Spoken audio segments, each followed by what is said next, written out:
اهو كده بالظبط.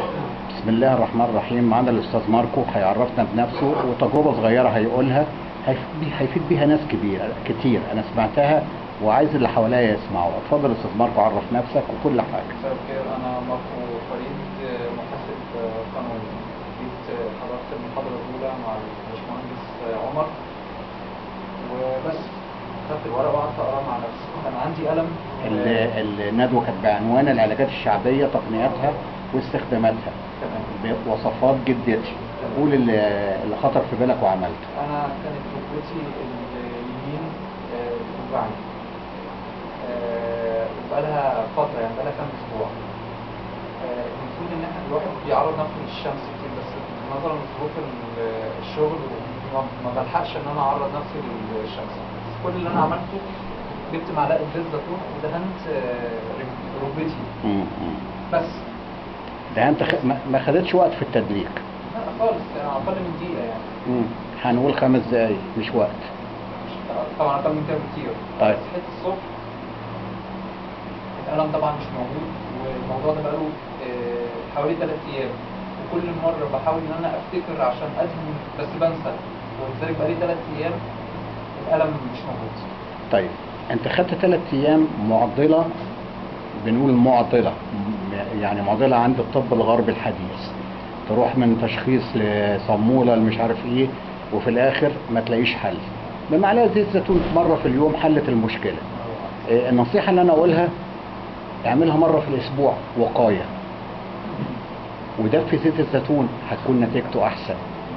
طيب من المحاضره اللي فاتت قلت لك حاجه وقايه مش هتكلفك لا تدليك ولا احزانون.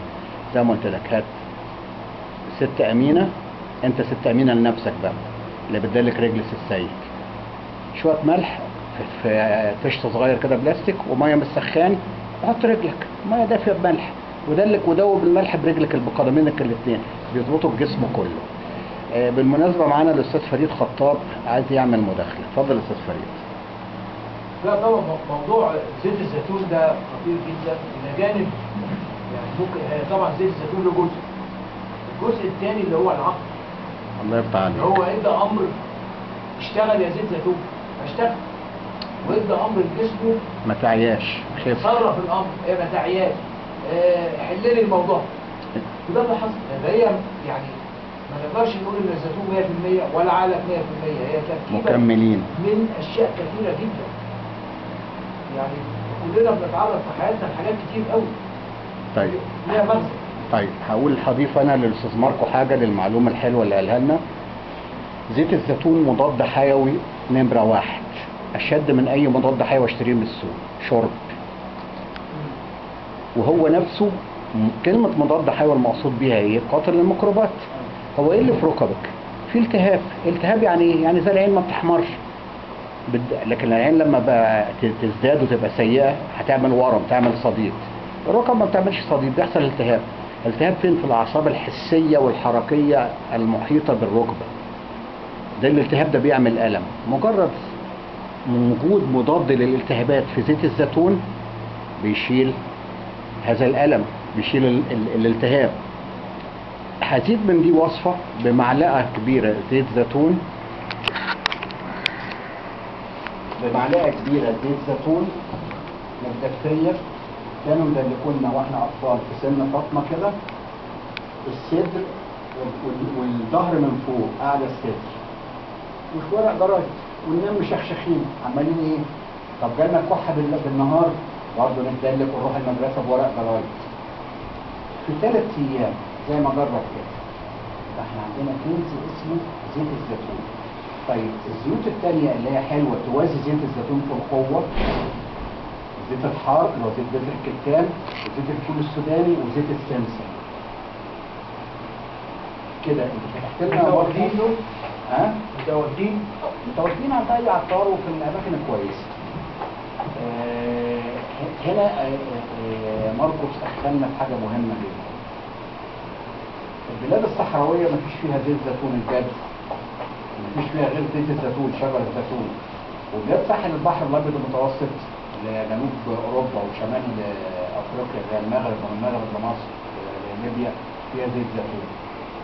ما شاء الله زيت الزيتون لاهل البلاد دي ما عندهمش حاجه اسمها كوليسترول ولا دهون في الدم ولا قلب ولا حاجه من دي. ليه؟ زيت الزيتون بيشيل بالدهون الغير مشبعه اللي جواه. احنا كعشابين بنقول ايه؟ نفترض في خرطوم ماشي فيه الدم. الدم بيعمل ايه؟ الدم بياخد الدهون اللي انا هضمتها ويرسبها وتترسب جوه الدم، يبقى الدم مشبع بالدهون، والشرايين في جدرانها في دم، في دهون. انا ما بقولش كوليسترول، انا بالبلدي بقول دهون. الدكتور يدي بالدعامه افتح بالبالون. دهون. ايوه الكوليسترول دهون، بس انا بختار اللفظ البلدي اللي هو دهون. اما بشرب زيت زيتون كيلو اللي هي متوسط في الشهر هتختفي كل مشاكل الدهون والكوليسترول والقلب. عشان احنا بنقول كعشابين زيت الزيتون بيدخل جوه الدم يشيل ينظف الدهون اللي في الدم الكوليسترول يعني، ويروح لو لقى دهون موجوده في جدران احد الاورده او الشرايين يشيل منها الدهون كمان. يبقى اول حاجه هعرف اتنفس. الميه تبقى قد ايه؟ معلقه شاي ولا معلقه شوربه؟ لا انا ليا للكوليسترول اجيب كيلو زيت زيتون وانا فلان الفلاني هخلص الكيلو ده في الشهر ليا لوحدي. شوربه مش شرب اكل، شرب اكل احطه على فول، احطه على فول جبنتي. انا في واحد دخل عليا قال لي انت بتضحك عليا يا باشمهندس، بيهزر في وسط ملأ من الناس، ابتسامه حلوه في وشه. قلت لي ان انا اشرب معلقه كبيره زيت زيتون على الريق وقبل النوم. انا لما لقيت حلاوه زيت الزيتون جت على جسمي بقيت اشرب من الازاز. ما تضحكش عليه بقى تقول بهزار، ما تاكلش معلقه. خدت منه الكلام ده وقلت للبني ادم بدل ما تشرب معلقه كبيره على الريق وقبل النوم لمده شهر، خلي في الشهر ليك كيلو زيت زيتون. مريض السكر هتتحل مشكلته بزيت الزيتون، مريض الضغط هتتحل مشكلته بزيت الزيتون، مريض القلب هتتحل، حاجات كتير. ماشي كده، نشكر ماركو ونبتدي بقى موضوعنا. طيب نقفل منين؟ فوق الرئيس